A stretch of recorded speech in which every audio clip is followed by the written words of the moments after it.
Hi అండి, ఈరోజు మనం పాప్కార్న్ చేసుకుందాము. ముందుగా గిన్నె పెట్టి 2 టేబుల్ స్పూన్ ఆయిల్ వేసాను. ఆయిల్ వీటెక్కాక కొంచెము సాల్ట్, కొంచెం పసుపు వేసుకుందాము.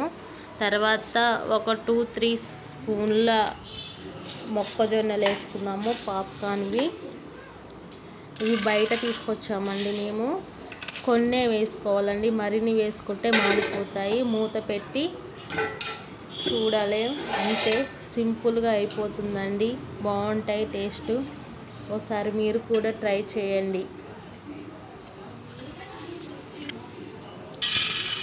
పిల్లలు ఈవినింగ్ టైంలో తినడానికి చాలా ఇష్టపడతారు. క్విక్ అండ్ ఈజీ రెసిపీ అండి, ఒకసారి ట్రై చేయండి.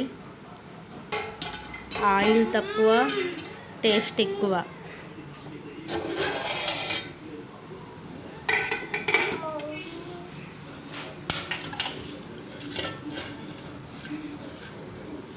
చూసారా ఎలా వచ్చాయో, మంచి పువ్వుల్లాగా. ఒక్కటి కూడా మిస్ అవ్వలే అండి, అన్నీ వచ్చేసాయి.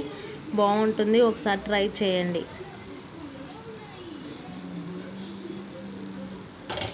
ప్లీజ్ సబ్స్క్రైబ్ మై ఛానల్ అండి.